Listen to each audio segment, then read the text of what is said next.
Jika kita ingin masuk ke dalam kerajaan surga, maka kita harus mengikuti Yesus di jalan salib dengan kerelaan meninggalkan kehendak kita sendiri demi kehendaknya, meninggalkan hidup kita sendiri.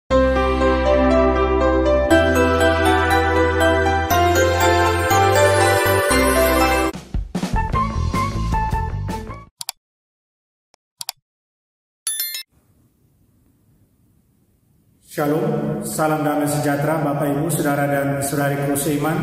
Senang berjumpa kembali dengan Anda dalam permenungan harian Sabda Tuhan, Embun Sabda, Rabu 27 Oktober 2021. Semoga Anda dalam keadaan sehat walafiat, tetap semangat, tetap tersenyum, tetap berpengharapan pada Tuhan kita Yesus Kristus. Anda selalu dalam lindungan kasih Tuhan. Buat saudara dan saudariku yang sakit, saya berdoa dalam nama Tuhan Yesus, Anda sembuh. Saudara dan saudariku seiman, hari ini gereja mengajak kita untuk merenungkan bacaan pertama yang diambil dari surat Rasul Paulus kepada jemaat di Roma, bab 8 ayat 26 sampai 30. Rasul Paulus mengatakan kepada jemaat di Roma bahwa mereka yang mengasihi Tuhan, mereka mendatangkan kebaikan. Segala sesuatu yang baik datang karena mereka membiarkan Roh Tuhan yang bekerja dalam diri mereka. Sedangkan bacaan Injil kita akan dengar dari Injil Lukas bab 13 ayat 22 sampai 30, di mana diketengahkan soal siapa saja yang akan masuk ke dalam kerajaan surga. Yang masuk dalam kerajaan surga harus berjuang melalui pintu yang sempit. Saudara dan saudariku, saya ajak kita untuk memfokuskan pada bacaan Injil dengan merenungkan berusahalah masuk kerajaan surga itu lewat pintu yang sempit sekalipun. Saudara dan saudariku, apa yang dikatakan lewat perumpamaan tentang pintu yang sempit itu kepada kita tentang kerajaan Allah? Dalam Injil kita dengar kisah Yesus tentang pintu tertutup bagi mereka yang datang terlambat. Hal ini menunjukkan bahwa mereka seakan telah menyinggung tuan rumah, dan karena itu mereka pantas untuk dikucilkan. Mereka menunjukkan ketidaksiapan mereka untuk masuk ke rumah. Sudah menjadi kebiasaan bagi para guru, para rabi di zaman Yesus untuk menutup pintu bagi siswa yang terlambat, bagi siswa yang tidak disiplin, dan kemudian tidak mengizinkan mereka kembali selama seminggu penuh, di mana hal itu dibuat untuk mengajari para siswa, mengajari mereka tentang disiplin, tentang kesetiaan. Saudara dan saudariku yang terkasih dalam Kristus, Yesus menceritakan kisah ini sebagai jawaban atas pertanyaan tentang siapa yang akan masuk kerajaan surga, siapa yang akan masuk kerajaan Allah yang penuh damai, kerajaan yang penuh dengan hidup yang kekal. Banyak rabi pada zaman Yesus, rabi mengatakan bahwa seluruh Israel akan diselamatkan dan masuk ke dalam kerajaan Allah, kecuali beberapa pendosa yang terang-terangan mengucilkan diri mereka sendiri. Itu menurut para rabi, para guru zaman itu. Lagi pula menurut mereka, bangsa Israel, mereka dipilih secara khusus oleh Tuhan ketika Tuhan menjalin relasi personal melalui hubungan perjanjian dengan bangsa Israel. Tetapi Yesus, para saudara dan saudariku, dia mengejutkan mereka, para pendengarnya, dengan mengatakan bahwa keanggotaan seseorang sebagai umat yang telah mengadakan hubungan perjanjian dengan Allah tidak kemudian secara otomatis berarti masuk ke dalam kerajaan Allah yang kekal itu. Yesus menegaskan bahwa banyak dari bangsa-bangsa non-Yahudi, mereka juga akan masuk ke dalam kerajaan Allah. Mengapa? Karena undangan Allah itu menurut Yesus adalah undangan yang terbuka buat bangsa Yahudi dan bangsa non-Yahudi. Undangan Allah bersifat universal, bersifat inklusif, dan bukannya eksklusif.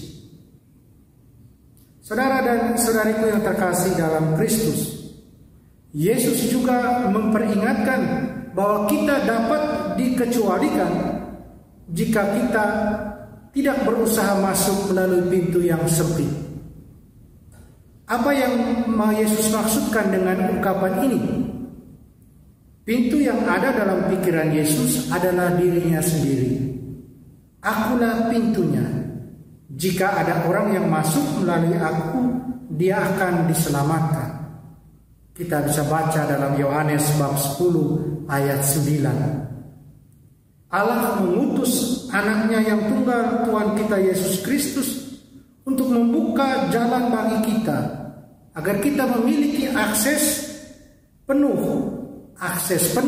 ke takhta kasih karunia Allah.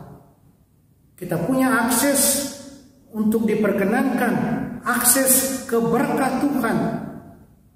Kita punya akses untuk belas kasihan-Nya, pengampunan dari dosa-dosa kita. Melalui kemenangan Yesus di kayu salib, Dia telah membebaskan kita dari perbudakan dosa, dan Dia telah menjadikan kita putra dan putri Allah dan warga kerajaan surgawinya. Kita sekarang bebas untuk memilih kerajaan mana yang akan kita layani. Kerajaan terang dan kebenaran yang diperintah oleh Allah sendiri, oleh keadilan dan kebijaksanaan Allah, atau kerajaan kegelapan dan kepalsuan yang diperintah oleh setan dan sistem dunia yang menentang Tuhan dan hukum-hukumnya. Saudara dan saudariku seiman, jika kita ingin masuk ke dalam kerajaan surga, maka kita harus mengikuti Yesus di jalan salib dengan kerelaan meninggalkan kehendak kita sendiri demi kehendaknya, meninggalkan hidup kita sendiri demi hidupnya, meninggalkan cara kita sendiri untuk jalannya. Mengapa Yesus mengatakan bahwa kita harus berusaha untuk memasuki kerajaan Allah, kerajaan kebenaran dan kedamaian? Kata berusaha juga dapat diterjemahkan sebagai penderitaan. Untuk memasuki kerajaan Allah, kita harus berjuang melawan setiap kekuatan-kekuatan oposisi, kekuatan-kekuatan yang tidak suka dengan Tuhan, kekuatan-kekuatan yang selalu melawan Tuhan. Saudara dan saudariku, kabar baiknya adalah bahwa kita tidak sendiri. Kita tidak pernah berjuang sendirian. Tuhan beserta kita dan kasih karunia-Nya cukup buat kita. Saat kita berjuang berdampingan untuk iman kita dengan bantuan dan dukungan saudara-saudari kita dalam Tuhan, itu menunjukkan kita tidak pernah berjuang sendirian. Dan Yesus menjanjikan kita kemenangan yang penuh. Pertanyaannya, apakah kita percaya pada semuanya itu? Apakah kita percaya pada Tuhan yang menjanjikan kita kemenangan itu? Menjanjikan kita pertolongan, kasih karunia pada saat-saat pencobaan, pada saat-saat penderitaan. Saudara dan saudariku, semoga kita tidak pernah mundur dalam berusaha masuk ke kerajaan surga lewat pintu yang sempit, lewat segala penderitaan yang kita tanggung, cobaan-cobaan. Kita terus menjadi saksi-saksi Kristus. Kita berpartisipasi aktif dalam kehidupan iman, dalam kehidupan pesiaran kita di dunia ini sebagai murid-murid Tuhan. Mari kita berdoa mohon kekuatan dari Tuhan. Tuhan Yesus, semoga kami tidak pernah meragukan kehadiran-Mu yang membimbing dan kasih-Mu yang penuh belas kasihan kepada kami. Melalui karunia Roh-Mu, penuhi kami dengan keberanian dan iman yang teguh untuk mempercayai-Mu dalam segala hal, dan dalam setiap keadaan dan situasi yang kami temukan. Beri kami kekuatan ya Tuhan untuk berpegang teguh pada janji-Mu ketika dunia di sekitar kami mulai goyah dan bahkan hancur. Dan ketika cinta dan semangat kami mulai goyah, nyalakan api cinta dan dedikasi yang membakar ke dalam hati kami untuk-Mu yang adalah segalanya bagi kami. Tolong kami, bantu kami. Amin. Mari kita mohon berkat Tuhan, Tuhan serta-Mu, kita sekalian, semua orang yang kita sayang, yang kita kasih, segala usaha, rencana, dan kerja kita, dilindungi, dibimbing, dan diberkati Allah yang Maha Kuasa, Bapa dan Putra dan Roh Kudus.